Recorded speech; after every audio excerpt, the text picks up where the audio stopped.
Primera de Juan, capítulo 2, verso 2. Vamos a continuar con nuestra serie Cartas de un Padre. Es el tema número 7. El tema de esta mañana se titula Provisión. Provisión.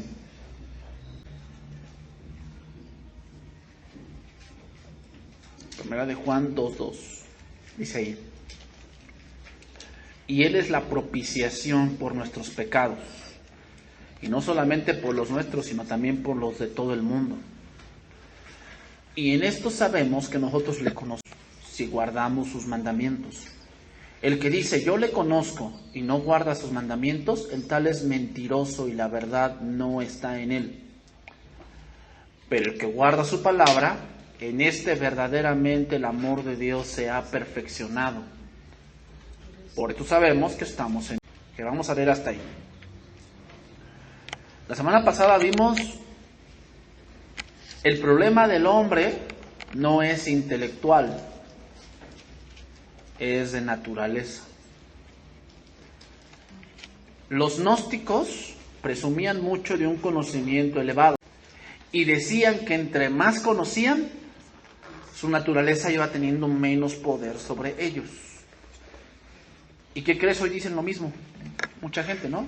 ¿Cómo vamos a tener un país de primer mundo? Siendo más cultos. Y es bueno leer muchas cosas, es bueno ser cultos, refinar tu lenguaje, refinar tu conocimiento, es bueno. Pero eso no va a hacer que tú seas menos pecador. 1 Corintios 1:21 dice esto, Corintios 1:21. Pues ya que en la sabiduría de Dios, el mundo no conoció a Dios mediante la sabiduría, agradó a Dios salvar a los creyentes por la locura de la predicación. Aquí cuando dice que en la sabiduría de Dios el mundo no conoció, Pablo hace referencia a Romanos 1, cuando dice que la creación misma da o proclama de Dios.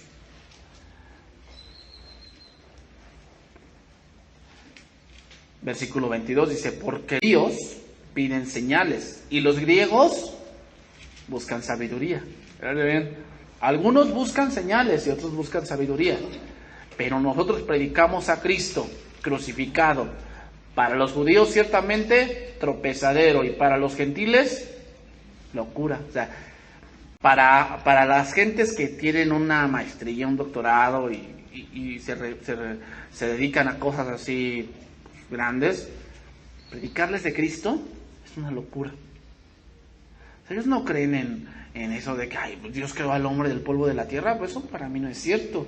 No, tuvo que haber algo más. Llorito cayó y ahí vino la vida. O a lo mejor una gran explosión. O no sé, ahorita todo puede ser porque tanto universo, no creo que estemos solos en el universo. Debe haber por ahí marcianos. O sea, para ellos es locura. O sea, ver la palabra de Dios es locura. Todos los griegos buscan más eso que pedían los gnósticos, y es más conocimiento. A los griegos les gustaba mucho recibir ideas nuevas. El Salmo 51, versículo 4, David mismo dice esto. El Salmo 51, verso 4, dice, contra ti solo he pecado, dice, y he hecho delante de tus ojos, para que sean reconocido justo en tu palabra, y tenido por puro en tu juicio. He aquí, en maldad he sido formado. Lo leímos la semana pasada. El humano, cuando nace con una naturaleza con tendencia a lo malo. O sea, a tu hijo tú no le enseñas lo malo, eso ya lo trae de fábrica.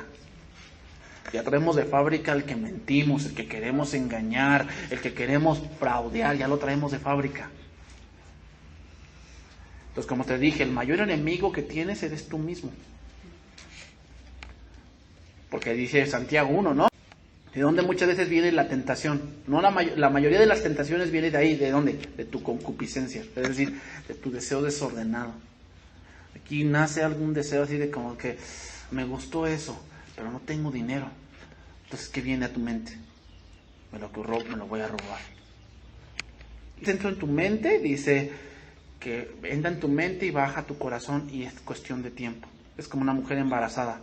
Es cuestión de tiempo para que venga el producto. O sea, si tú ya ideaste algo aquí en tu mente, algo pecaminoso, y lo dejas en tu corazón, es cuestión de tiempo para que lo hagas. ¿De dónde surgió eso? De tu corazón, de esto caído. Pues ahí dice David: he aquí en maldad he sido formado, y en pecado me concibió mi madre. O sea, no quiere decir que pues fue concebido en fornicación. No se refiere a eso. Se refiere a que hacemos el hombre inmediatamente cuando nace empieza a morir por el pecado que hay en sus miembros. Entonces el problema del hombre es de naturaleza. O sea, date cuenta, todo hombre tiene esos rasgos. ¿Cuál? Tender a lo malo. Por lo tanto, nuestra naturaleza debe ser cambiada. La naturaleza debe ser cambiada, y eso no lo va a lograr el mucho conocimiento. Aunque te vayas a Yale, a Harvard, el Politécnico, a la UNAM, eso no te va a cambiar. Romanos 7:22, vamos a ver ahí.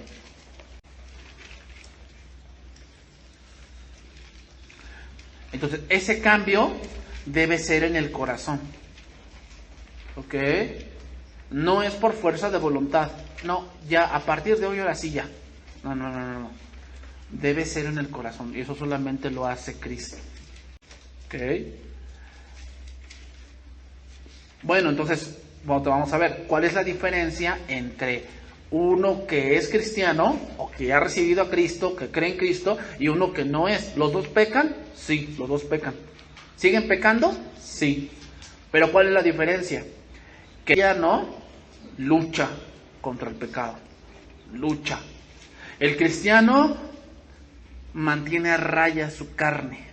O sea, su carne todavía tiene deseos, pero él dice: yo golpeo mi cuerpo y lo mantengo en servidumbre. Es decir, no, hay veces que pues en la noche tu cuerpo te dice: quiero 2 hamburguesas. ¿No? En la noche te dice: pues quiero una pizza.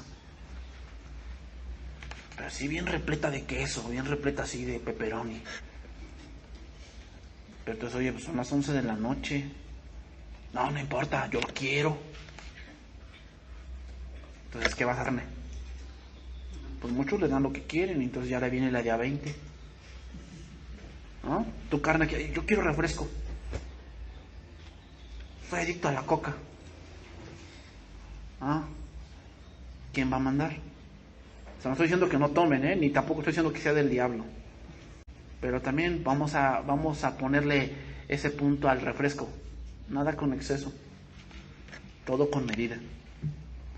Sí, está bien. ¿Toma refresco? Sí, un vaso está bien. Pero hay gente que toma refresco y nunca toma agua. Entonces, ¿qué pasa? ¿Dónde afecta? Los riñones. Entonces, ¿por qué Dios? ¿Por qué a mí? Dios te va a responder: te he dado aquí algo que se llama cerebro. Aquí te lo di para que sepas que es lo mejor para ti. ¿Qué es lo mejor? ¿Agua o refresco? No, pues el agua. Bueno, ¿tengo que tomar refresco? Sí. Pero pues no seas como que una de 3 litros y te acabas medio litro. O sea, hay que tener esa puntualidad, pero tu carne quiere. Tu carne quiere. Entonces, ¿qué vas a hacer? ¿Qué hace el cristiano? La sujeta. Dice: no, ¿sabes qué? No, o sea, sí quieres, pero la sujetas. Dices: no te voy a dar esto. Ahora te voy a dar esto. Entonces, sí, a veces por tu carne quiere. ¿No? Pues, ¿qué pasa con tu hijo? ¿Tu hijo quiere verduras? No, su carne le dice: no, la verdura no es sana. ¿Papas fritas? Unas papas a la francesa yensa, queso y cápsula. Ay, sí, papá, eres el mejor papá del mundo. Sí, su naturaleza, y sale porque él no sabe lo que es lo mejor para él. Cuando tú le dices, o sea, a la carne no le gusta la disciplina. Sí. Los que entran al ejército les cuesta, porque la carne no quiere. O sea, a la carne no le gusta la disciplina, a la carne le gusta el desorden, le gusta lo que es fácil, le gusta lo rápido. A la carne no le gusta esperar, no le gusta ser paciente. Esa es la carne, hermano, sí, y la tenemos. Pero el cristiano lucha. El que no es cristiano se deja llevar. y hace lo que su carne le dice. Dice ahí, porque según el hombre interior, fíjate bien, aquí está hablando Pablo de un hombre que ya nació de nuevo, que ya anhela las cosas de Dios. Ya como cristiano nos gusta leer la Biblia. O sea, a mí me gusta escuchar la Biblia, me gusta escuchar a un predicador que toma la enseña. Me gusta eso en mi hombre interior, en mi corazón. Al de afuera no le gusta. Al de afuera se enoja. Si tú le dices, oye, es que la Biblia dice esto. Ay, no, tú mucha Biblia. Ah, no, ese es un libro escrito por hombres. No ha nacido de nuevo. Pero uno que ya nació de nuevo, ¿qué anhela? La palabra. O sea, quiere escuchar de la Biblia. Entonces dice ahí, según el hombre interior, me deleito en la ley de Dios. Ese es un punto de alguien que ya nació de nuevo, es que le gusta la palabra de Dios. Tú oyes la palabra de Dios y quieres hacerla. Ese es el hombre interior. Dice, pero otra ley en mis miembros, aquí están tus miembros, que se revela contra la ley de mi mente y me lleva cautivo a la ley del pecado que está en mis miembros. Es decir, tú quieres hacer la ley de Dios, ¿no? Tú dices, no, sí, Señor, yo quiero perdonar, yo sí quiero perdonar. O sea, Dios me lo pide y como Dios me perdonó, yo quiero perdonar. Ah, pero de pronto viene otra parte en tu mente, te dice, no lo perdones, gracias. No lo perdones, porque te hizo algo malo, bien feo. No, hombre, si lo contaras, no. Sería algo tremendo. ¿Ese es Dios o es tu carne? El que te dice que no perdones. No, es Dios. Es tu carne que se rebela contra la ley de tu mente. Tú sabes aquí que es bueno, ¿verdad? Pero algo se revela. Cuando tu coordinador te dice, esto no, debes de conducirte así, debes dejar esto, ¿qué se revela dentro de ti? La carne. No quiere dejarlo, no quiere ceder. Esa es tu carne. Y la tenemos, hermanos, aunque seamos creyentes, sí, aunque seamos, la tenemos. Dice versículo 24, miserable de mí, ¿quién me librará de este cuerpo de muerte? O sea, ¿por qué se siente miserable Pablo? Porque él quiere hacer la ley de Dios, pero ve que sigue pecando. Y él ya no quiere tener esa debilidad. Pero por eso dice versículo 25, gracias doy a Dios por Jesucristo nuestro Señor, así que yo mismo con la mente sirvo a la ley de Dios, mas con la carne a la ley del pecado. Aquí esta traducción es una mala traducción. Habla de que hay una lucha en ti como cristiano, hay una lucha entre la carne y el espíritu, hay una lucha, porque tú quieres servir a Dios, pero hay una lucha constante. ¿Quién va a ganar? Al que alimentes más. Si tú te alimentas mucho de telenovelas y de música del mundo y chismes y cuentos de molenderas, sí, es lógico que tu carne pues está al rojo vivo y siempre pierdes. Entonces dices, no, yo voy a controlar mi boca, ya no voy a decir nada, pero andas de chisme. ¿Y qué dice el proverbio? El que anda en chismes descubre el secreto. O sea, tú debes de saber de qué te vas a alimentar. De lo que esté lleno tu corazón, eso va a salir. Si está lleno de la palabra, ¿qué va a salir? Bendición, perdón, no venganza. Pero si estás lleno de telenovelas, ¿qué es lo que más se ve ahí? ¿Me vas a decir que vas a sacar cosas buenas? Entonces tu carne vence.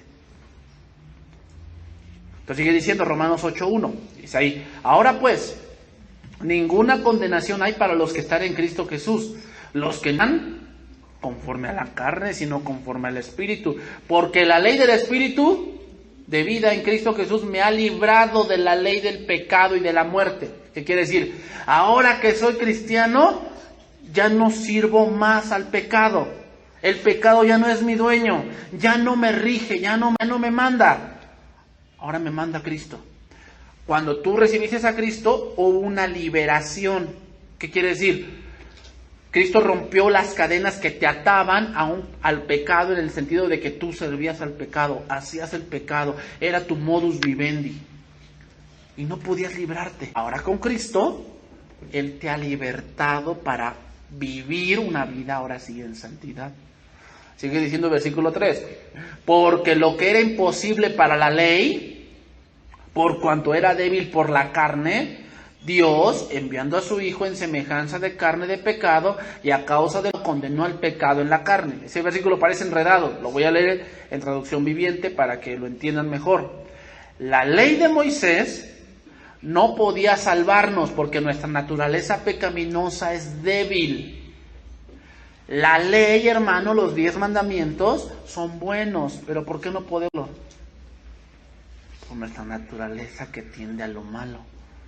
Lo que tiene nuestra naturaleza es cuando nos dicen no, algo se enciende en nosotros. O sea, cuando tú ves, no robarás, algo se enciende en ti y entonces quieres hacerlo. O sea, al hombre le gusta romper las reglas. O sea, ve a tu hijo, le dices, no esto, no el otro, y se enciende algo dentro de él. ¿Por qué no? Por cuidado tuyo. O sea, no por esto. No, pero, qué mal papá eres. Porque a mi amigo no le prohíben nada. Pues por eso está como está. Pero algo en nosotros se enciende cuando nos dicen no. Esa es nuestra naturaleza. Lo dice ahí. Así que Dios hizo lo que la ley no podía hacer. Él envió a su Hijo en cuerpo como el que tenemos nosotros. ¿Cómo? Debilidad. ¿Qué quiere decir la debilidad? Pues que comemos, tenemos que comer, tenemos que beber, tenemos que dormir, no nos cansamos. Eso es debilidad. Luego dice, y en este cuerpo Dios declaró el fin del dominio que el pecado sobre nosotros. ¿Qué dominio? Pues nos mandaba. Te decías esto y ibas.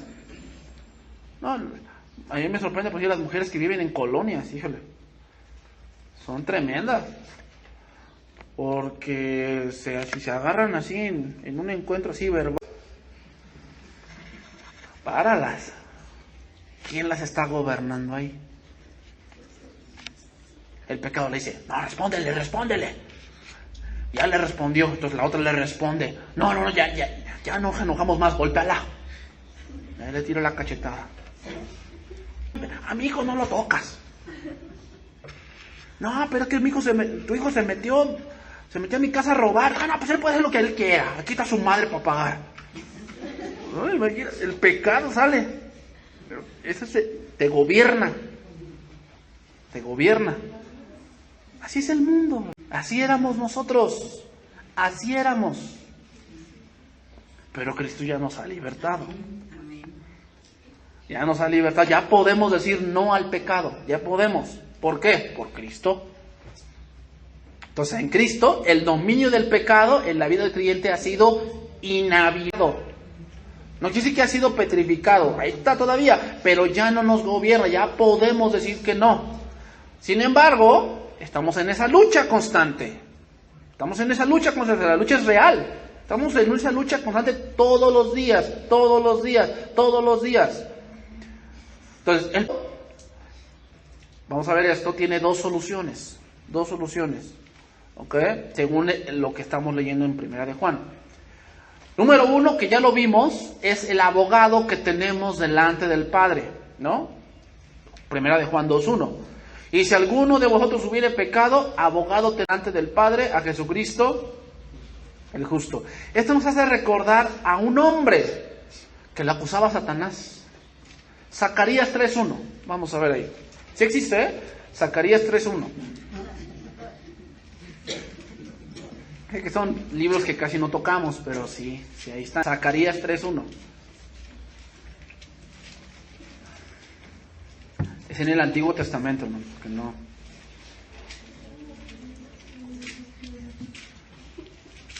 El penúltimo libro del Antiguo. Zacarías, Malaquías, y ya se viene el silencio de Dios y después inicia Mateo, ¿ah?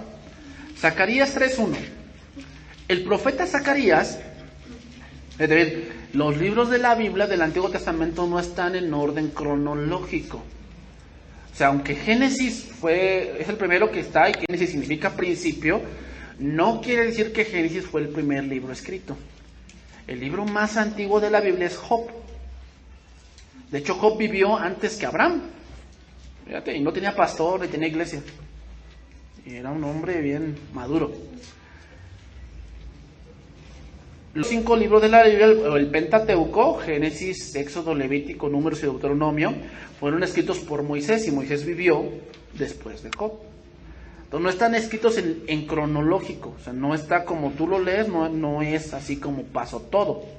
Zacarías vivió en el tiempo de Esdras, en el tiempo de Nehemías. ¿Qué tiempo fue ese? El tiempo en el que los judíos regresaron, en el tiempo de los medo-persas, regresaron a Jerusalén. ¿Recuerdas ahí Nehemías que dice que las puertas y los muros estaban derribados y estaban quemados? Bueno, regresaron. Esdras, el sumo sacerdote, Nehemías fue el que reedificó el muro, y Zacarías vivió en esos tiempos. Vivió en esos tiempos Zacarías. Entonces aquí tuvo una visión. Dice, visión del sumo sacerdote Josué, 3:1 de Zacarías, dice ahí. Me mostró al sumo sacerdote Josué, estaba delante del ángel de Jehová, y Satanás estaba a su mano derecha para acusarle. Aquí Josué es un símil de Israel. No es Israel, es un símil, es una visión que el profeta tuvo. Ahora, también es un símil de nosotros cuando estábamos en pecado.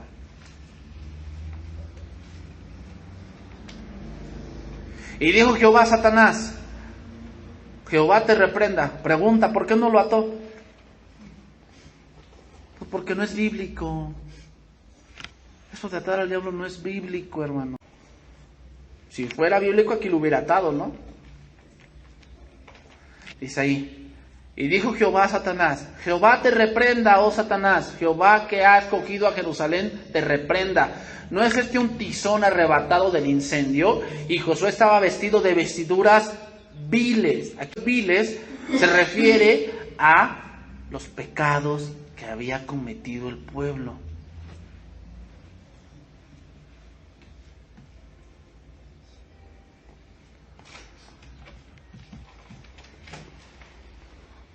Satanás significa, la palabra Satanás significa adversario.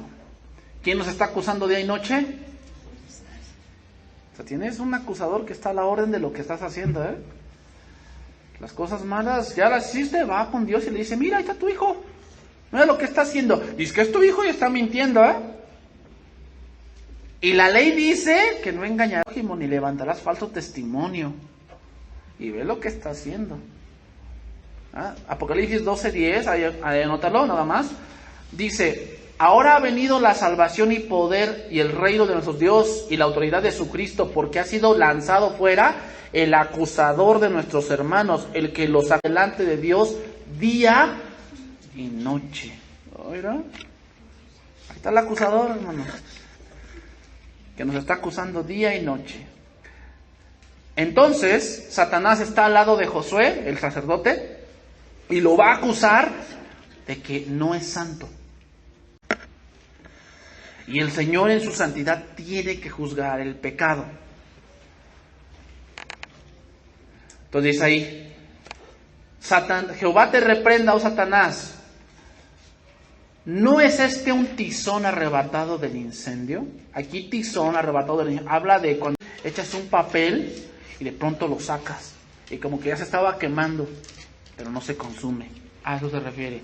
Habla de la disciplina que Dios había impuesto a Israel. ¿Cuál disciplina? Dejarlo con los babilonios. O sea, Dios disciplinó a su pueblo, pero no lo destruyó completamente. Entonces aquí entendemos algo, hermanos, y es que la disciplina de Dios a la vida nuestra no es para destrucción. O sea, Dios nos va a disciplinar porque Dios al que ama, disciplina, pero jamás va a ser para que tú te amargues. Jamás va a ser para que tú te alejes, jamás. Eso ya es nuestra carne. O sea, cuando Dios disciplina, entra el espíritu, pero también entra la carne. En el espíritu, Señor, me equivoqué. O sea, tratas de reconocer y dices, sí, Señor, no me gusta la disciplina, o sea, a nadie le gusta, dice la palabra en Hebreos, que cuando viene la disciplina, pues a nadie le parece, ¿verdad? O sea, imagínate qué pasaba cuando tú ibas a tu casa y ya sabías que habías hecho algo malo. Que te dijo tu mamá que fueras a las 2 de la tarde y vas a las 6 de la tarde a tu casa. Porque no fuiste a las tortillas, sino fuiste y te fuiste a parrandear por ahí. Y ya regresas. ¿Cómo regresas a tu casa? Pues con temor. Porque si tu mamá era medio especial o tu papá, pues sabías que te tocaba un poco de vara. Entonces a la postre la disciplina no es agradable. Pero después, ahora que lo analizas, te das cuenta de que era justo. Bueno, Dios nos va a disciplinar también, pero jamás va a ser para destruirte, jamás. Es para que tú crezcas. Entonces, versículo 4, seguimos ahí, dice: y habló el ángel y mandó a los que estaban delante de él diciendo: quitadle esas vestiduras viles. Y a él le dijo: mira que he quitado de ti tu pecado y te he hecho vestir de ropas de gala. Se le llama justificación. Justificación. ¿Qué es la justificación? Es el acto por el cual Dios nos hace justos por medio de Cristo. Esa es la justificación. Te quita las ropas viles de pecado, todo lo que habías hecho antes, todo lo malo que habías pensado, todas las mentiras, todo lo malo que habías hecho, aún lo más escondido de tu corazón que nadie sabe más que tú, Dios las limpió en la sangre del Cordero. Esa es justificación. Entonces la justificación no solamente tiene que ver con legal de ser justos delante de Dios, sino también tiene que ver con tu corazón. Que Dios limpia tu conciencia, que ya no te sientes culpable de lo de antes. Esa es justificación. Entonces, hay dos soluciones para el pecado. Ya vimos la primera. Tenemos un abogado, ¿ok? El Paracleto se le llama. Y número 2, que es la que ahora vamos a ver, es: Cristo es aquel que se ha puesto en mi lugar. Primera de Juan 2:2. Dice ahí: Él es la propiciación. Y la palabra propiciación de este verso 2 de Primera de Juan 2:2 es la palabra griega hilasmos. Hilasmos, con J, y significa expiación. Significa expiador. Bueno, es una palabra. ¿Qué cosa es la expiación? La expiación es purificar las culpas mediante un sacrificio. Eso es expiación. Dios impuso que la expiación debía ser con sangre, porque en la sangre está la vida. ¿Ok? Él mismo impuso que así debía de ser. Antes la sangre que se rociaba era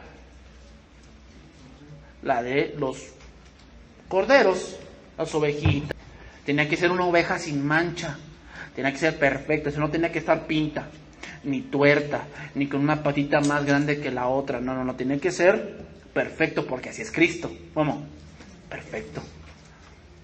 Lo degollaban y rociaban la sangre. ¿Por qué? Porque en la sangre está la vida. Cristo derramó hasta la última gota de su sangre y se puso en nuestro lugar. O sea, ese lugar en la cruz era nuestro lugar. Pero es la propiciación, es decir, Él se puso en nuestro lugar. Por eso ahora es lo que dice Romanos 5:1. Justificados pues, tenemos paz para con Dios. ¿Por qué tenemos paz? Porque ya somos justos. ¿Pero por quién? Por aquel que se puso en nuestro lugar. Ahora tenemos paz, o sea, ya no vivimos así como que, ay, cuando te mueras, ¿a dónde te vas a ir? Entonces, no, yo me voy a ir al Señor. ¿Por qué estás tan seguro? Tengo paz, porque Cristo ya pagó mi deuda. ¿Cómo está uno que está endeudado? Que ya le llegaron 10 notificaciones que tiene que pagar. ¿Cómo está? Escondiéndose. Y que le tocan, dile que no estoy. Dile que no estoy. Pero uno que no debe, dice el dicho, ¿no? El que nada debe, nada teme, ¿no? Nada teme. Bueno, si no le debes nada a Dios, pues nada temes. Pero ve uno que no es cristiano, que no sabe esta verdad, ¿cómo vive? En temor. Si te mueres, ¿a dónde vas a ir? Ay, pues no sé, sí me he portado bien mal. La verdad sí, pero yo por eso le dije a mi familia que cuando me estén artículos mortis, que llamen al padrecito para que me bendiga, y ya con eso. Puras obras, pero tiene miedo. Un cristiano, el morir es ganancia, porque está en paz con Dios. Está en paz con Dios porque sabe que Cristo ya pagó esa deuda que él debía. Entonces la justificación tiene mucho que ver con un acto legal delante de Dios, pero también con un acto moral dentro del corazón. Por eso Pablo también escribe en Romanos 8:31. ¿Qué pues diremos a esto? Si Dios es por nosotros, o sea, si Dios ya te justificó, si Dios ya te perdonó, ¿habrá algo que puedan imputarte? O sea, ¿habrá algún pecado que Dios no pueda perdonar? No, Cristo ya pagó todo. Si ti, ¿quién contra ti? El que no escatimó a su propio Hijo, sino que lo entregó por todos nosotros, ¿cómo no nos dará también con Él todas las cosas? Habla de cosas espirituales, obviamente. Cosas espirituales, y también las materiales. Dice la palabra, no te el día de mañana qué habrás de comer o qué habrás de vestir, que Dios sabe que tiene necesidad de eso. Versículo 33, 8:33 de Romanos. ¿Quién acusará a los escogidos de Dios? Dios es el que justifica. Entonces Satanás está ahí acusándonos. Mira, está haciendo eso, La ley dice que no debe hacer eso. ¿Quién aboga por ti? Cristo. ¿Sabes cómo? Enseña las marcas, diciendo yo ya pagué por Él. Si confesamos nuestros pecados, obviamente. Claramente que sí. O sea, no esperes de que, pues cometí esto. Pues que mi abogado lo arregle. No, sabes que cuando tú, en un caso legal así, normal, si tú tienes un caso legal de, no sé, de violación, y entonces vas con tu abogado, al que le debes decir verdad es a tu abogado, para saber cómo te va a defender. Si tú le mientes a tu abogado, en el juicio puede salir la verdad, y el que va a hacer, ya no puede hacer nada. O sea, por siempre que se reúne con su abogado le dice, a mí sí dime la verdad, ¿qué hiciste? ¿Sí lo hiciste o no lo hiciste? No, pues sí lo hice. Vamos a idear, a hacer verle al jurado que no lo hiciste, aunque sí lo hiciste. O sea, al abogado sí le tienes que decir la verdad, si lo hiciste o no. Bueno, a tu abogado también, que está en los cielos, debes confesarle lo que hiciste. No hay pecado que Él no pueda, ya lo pagó todo en la cruz del Calvario. Entonces, ¿quién acusará a los escogidos del Señor si Dios es el que ya justificó? ¿Quién es el que condenará? O sea, si ya eres justo delante de Dios, ¿habrá condenación? Obviamente que no. Ya Cristo ya pagó todo eso. Ya para un hijo de Dios no hay expectativa de juicio. Sin embargo, seremos juzgados por nuestras obras. Pero no para salvación, sino para recompensas, que eso es otro tema. ¿Quién es el que condenará? Dice, Cristo es el que murió, más aún el que también resucitó, el que además está a la diestra de Dios, el que también intercede por nosotros. Ahí está. Entonces, regresamos. Primera de Juan 2, 2 y 3. Él es la propiciación por nuestros pecados. Y no solamente por los nuestros, sino también, ven esa frase, la salvación no es para algunos, la salvación es para todos, pero no todos creen. ¿Para quién es la salvación? Para todos, pero no todos creen. No todos creen. Versículo 3. Y en esto sabemos que nosotros le conocemos, si guardamos sus mandamientos. Aquí la palabra conocer, este verso, es la palabra griega ginosko. Entonces aquí Pablo está diciendo, ¿Ya eres justificado? Ya has sido justificado. Ah, bueno, entonces confiesas tus pecados. Y en ese confesar tus pecados, tu corazón se limpia, no se endurece. Eres sensible a la voz de Dios porque estás continuamente lavándote. Bueno, entonces, en esto sabemos que conocemos a Dios. Conocer aquí es la palabra ginosco y significa entender. Significa notar. Significa cerciorarse. Lo voy a leer en Dios habla hoy. Si obedecemos los mandamientos de Dios, podemos decir o estar seguros de que hemos llegado a conocerle. Entonces, ahora, si ya caminamos en el camino de Dios, ¿cómo los gnósticos podían decir que hacían y que conocían y que tenían comunión cuando hacían lo que querían? Alguien que se dice cristiano no hace lo que quiere. ¿Eh? La libertad en Cristo. No. Libertad en Cristo es que ahora soy libre del pecado para obedecer a Cristo. Eso es libertad cristiana. Libertad cristiana no es que, no, yo soy cristiano y me puedo meter. No, yo soy cristiano y me puedo emborrachar todavía, pero la salvación no se pierde. No te hagas. A lo mejor no eres. Porque aquel que es, ¿qué? Obedece los mandamientos de Dios. Hoy muchos dicen que conocen, pero viven bajo sus propias reglas. Están mintiendo. Alguien que conoce a Dios se ve porque camina en los caminos de Dios. No en lo que le da la gana o lo que le dicta su malvado corazón. ¿En qué vas a conocer que alguien de verdad conoce a Dios? Pues en qué hace, dice. Entonces, el hecho de que hable en lenguas no quiere decir que conoce a Dios, ¿eh? Puede haber gente que habla en lenguas y no conoce a Dios. Mira, hasta los brujos hablan en lenguas. Los brujos hablan. El hecho de que hable en lengua no quiere decir que conoce a Dios. El hecho de que toque un instrumento en la iglesia, de que toque la batería y toque la guitarra y toque no sé qué más, no quiere decir por eso que conoce a Dios.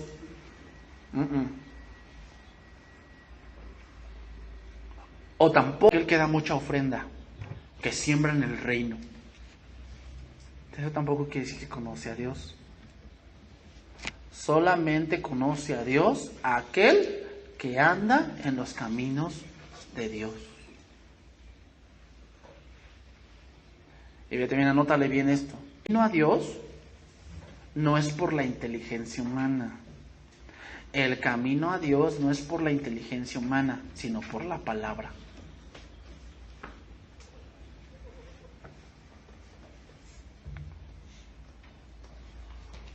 Entonces, aquel que dice que conoce a Dios, como dice el versículo 4, el que dice, yo le conozco, y no guarda sus mandamientos, el tal es mentiroso. Traducción viviente. El que afirma, yo le conozco, pero no obedece los mandamientos de Dios, es un mentiroso. El que dice, yo soy amigo de Dios, y no le obedece, es un mentiroso. Básicamente la vida del cristiano no es decir, es hacer.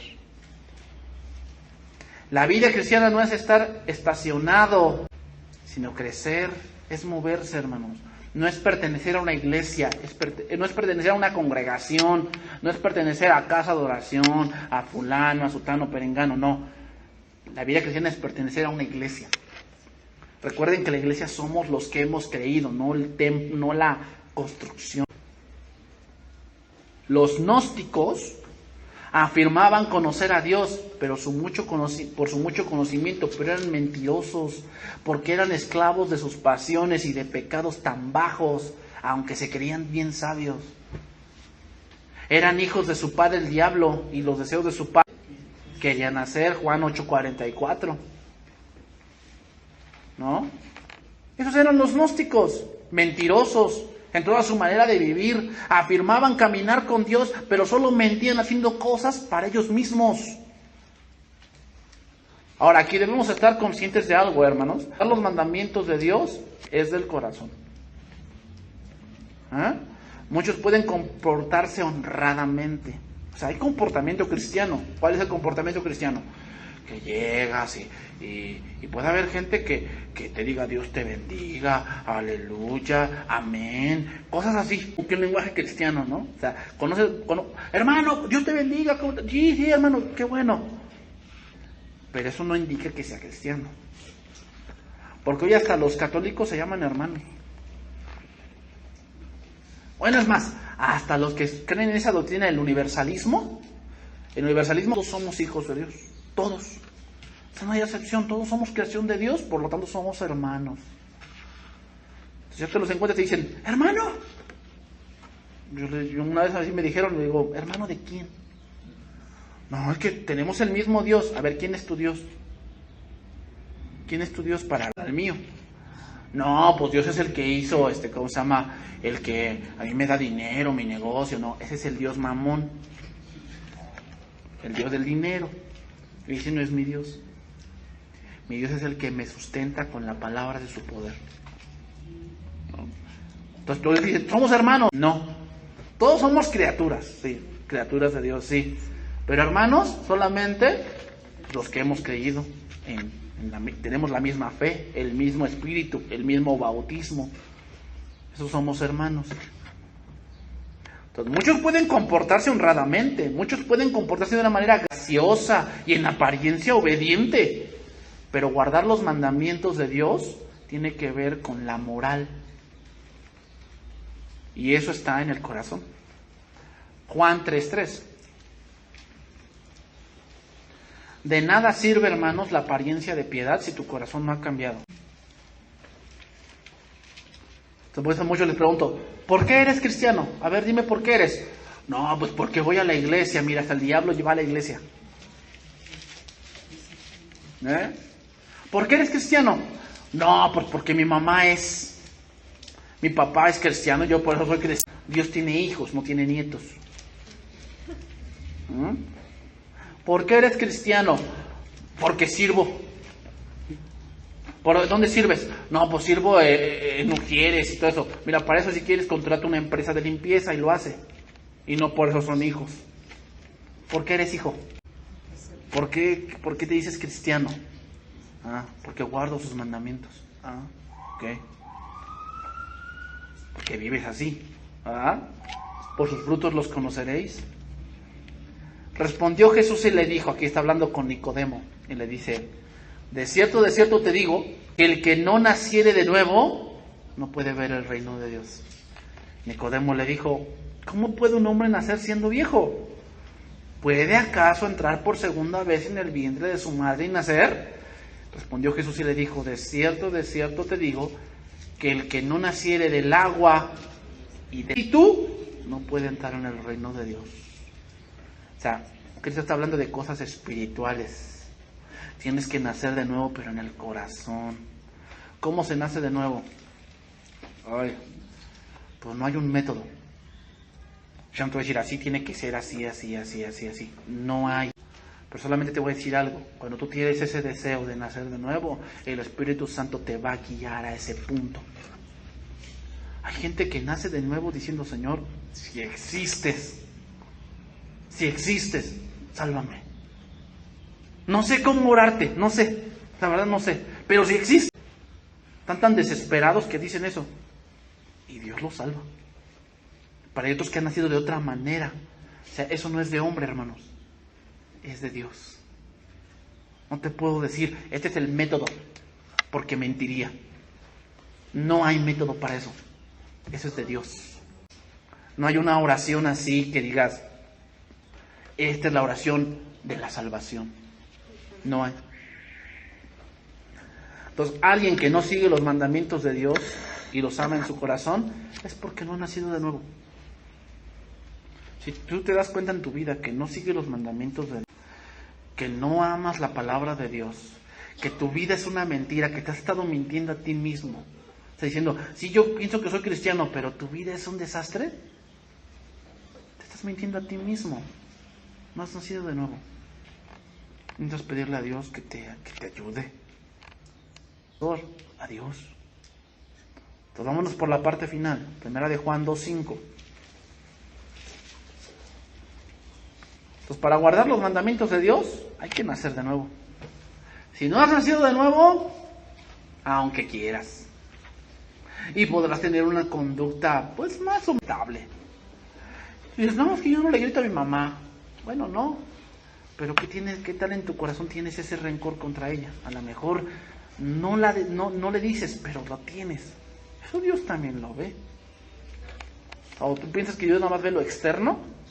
¿Cómo te vistes? No, corazón. Entonces dice primera de Juan 2:5.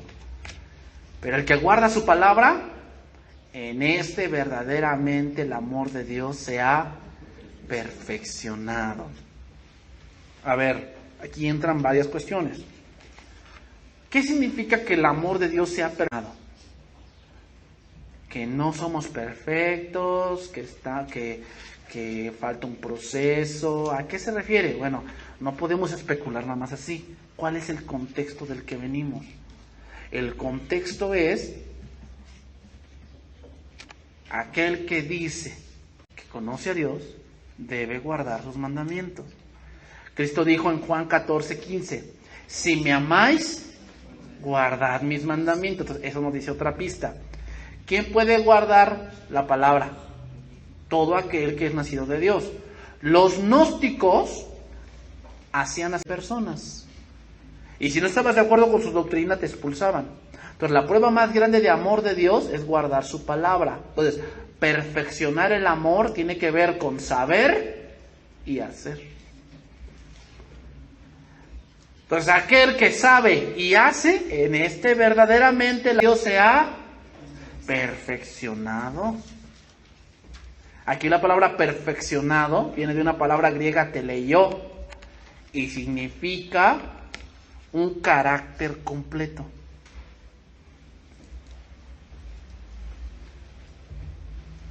Significa no significa acabar. Entonces, ¿cómo es tener un amor perfeccionado? Es tener conocimiento, conocer la palabra de Dios, pero a la vez hacer lo que conoces. Eso es. O sea, tú escuchas la palabra de Dios y palabra. Entonces tú dices, yo quiero hacerla. ¿Cuándo se va a perfeccionar ese amor que tienes? Cuando la hagas. Ahí se perfeccionó ya el amor de Dios. Si lo amáis, guardad sus mandamientos. Es decir, ser como Cristo. Los gnósticos solo tenían conocimiento, pero no hacían.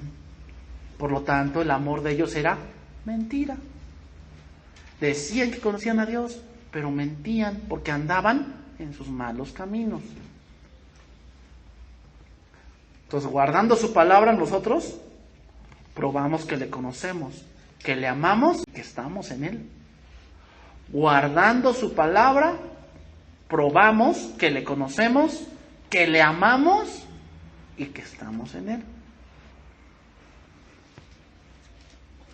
Vamos a terminar con este verso, Juan 15:1.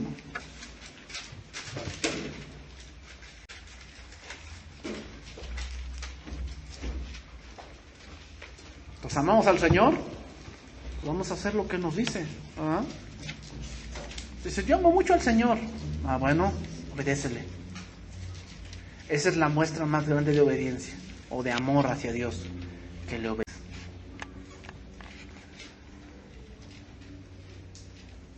Juan 15:1. Yo soy la vid verdadera y mi Padre es el labrador. Todo pámpano que en mí no lleva fruto, lo quitará. ¿Por qué no lleva fruto? Es el contexto de ese pasaje. Juan 15. Pues Juan 14. O sea, Juan 14 y Juan 15 son seguidos, ¿eh? ¿De qué está hablando? Si me amáis, guardad mis mandamientos. Y yo enviaré otro consolador, y el cual os guiará a toda la verdad. ¿Quién es la verdad? 14:6, ¿no? Yo soy el camino y la verdad y la vida. Ah, bueno, entonces el Espíritu Santo me va a guiar a Cristo. Y si yo le amo, guardo sus mandamientos. Y al guardar sus mandamientos, permanezco en Él, que es la vid verdadera. Entonces todo pámpano que en mí no lleva, se refiere, o sea, que no guarda. Aunque no guarda los mandamientos de Dios. Aquel que no guarda los mandamientos de Dios no puede dar fruto. Por lo tanto, ese pámpano será quitado. Y todo aquel que lleva mucho fruto, lo limpiará. ¿Con qué lo limpia? Santifícalos en tu verdad. Tu palabra es la verdad. Lo limpiará para que lleve. ¿Qué quiere decir? Ya tu carácter está cambiando. Ya se ven los cambios. Pero ¿sabes qué Dios quiere? Que cambies más. Entonces, ¿qué va a hacer? Prueba. Te mete a veces en aflicción, pero también te da la consolación y la palabra. Entonces, cambias más.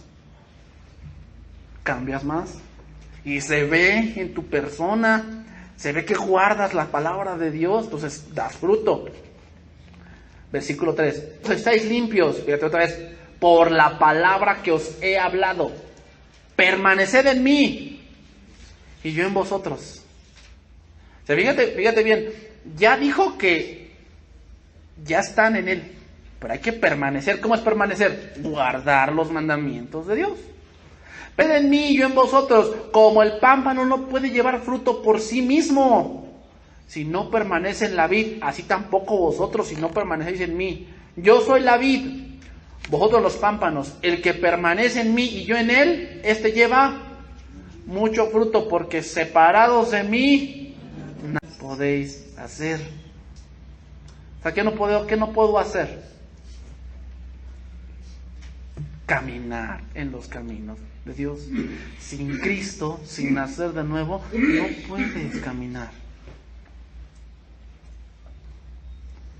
Pero si ya tienes una nueva naturaleza, puedes. Ahora sí puedes. El que en mí no permanece, versículo 6, será echado fuera como pámpano y se secará, y los recogen y los echan en el fuego y arden. Si permanecéis en mí y mis palabras, otra vez, mandamientos, la palabra que ha sido. Entonces, si mis palabras permanecen en vosotros, pedid todo lo que queréis y os será hecho. ¿Qué quiere decir eso? Ese todo no es todo, es una hipérbole. Una hipérbole es una exageración. Hay todo, ¿eh? O sea, que ¿puedo pedir que mi abuelita salga del invierno? No, ya no. Entonces puedo pedir que huele. No. Es que todo no es todo. Obviamente, si tú tienes la palabra de Dios, ¿qué vas a pedir? Pues conforme a su voluntad. Y tendrás todo lo que. O sea, Santiago 1 dice: y el que tenga falta de sabiduría, pídala a Dios, el cual la da abundantemente. O sea, ¿estará en la voluntad de Dios darte sabiduría? Sí. Pero si no tienes la palabra en tu corazón, sabiduría. Por eso hoy los cristianos piden coches, casas, el mejor empleo, el mejor sueldo, ¿cómo se llama? Los mejores viajes. Se quieren ir a Israel, se quieren ir allá, a Cuyá, a Hawái. Porque yo soy hijo del rey. ¿Dónde viste a Pablo pedir por un carruaje para que se vaya a España a predicar el evangelio? Hoy ves a los cristianos pidiendo por un jet privado. Esa no está la palabra en ellos, ese es su malvado corazón. Si la palabra permanece en ti, vas a pedir conforme a su voluntad, te va a dar. No, ¿qué pides? Obviamente que sí. En esto es glorificado mi Padre, en que llevéis mucho fruto, y ese fruto, y dice, y así seáis mis discípulos. Como el Padre me ha amado, así también yo os he amado. ¿Qué es permanecer en su amor? Si me amáis, guardad mis mandamientos. Eso es permanecer en el amor de Dios. Si guardáis, otra vez, mira, si guardáis mis mandamientos, otra vez se repite esa frase, permaneceréis en mi amor. Y así como yo he guardado los mandamientos y permanezco en su amor. Estas cosas os he hablado para que mi gozo esté en vosotros y vuestro gozo sea cumplido. Este es mi mandamiento, que os améis unos a otros como yo os he amado. Nadie tiene mayor amor que este, que uno ponga su vida por sus amigos. Vosotros sois mis amigos, dice Cristo, si hacéis, el que dice que conoce a Dios, pero no guarda sus mandamientos, el tal es mentiroso. Él lo dice. Vosotros sois mis amigos si hacéis lo que yo os mando. Ahí está la palabra. Se complementa. San Juan está hablando lo que el maestro dijo. Ya no os llamaré siervos, porque el siervo no sabe lo que hace su señor. Yo os he llamado amigos, porque todas las cosas que oí de mi Padre os las he dado, no sé, ¿para qué? ¿Para qué nos las ha dado a conocer? Para que andemos en esa palabra. Termino. Y en esto sabemos que nosotros le conocemos, si guardamos sus mandamientos. Porque si guardamos sus mandamientos, permanecemos en Él. Y el que dice, yo le conozco, y no guarda sus mandamientos, el tal es mentiroso. Y la verdad no está en Él. Pero el que guarda su palabra, en este verdaderamente el amor del perfeccionado. Por esto sabemos que estamos en Él. ¿Por qué? Porque conocemos y hacemos. Esa es la verdaderamente sabemos que estamos en Él. Entonces, ¿por qué eres cristiano? ¿Porque vas a la iglesia? No. ¿Por qué eres cristiano? ¿Porque tus papás son cristianos? ¿Por qué eres cristiano? ¿Porque sirves en un ministerio? ¿Por qué eres cristiano? La respuesta debería ser porque guardo sus mandamientos. Y si guardo sus mandamientos, permanezco en Él. Amén. Vamos a orar, hermanos.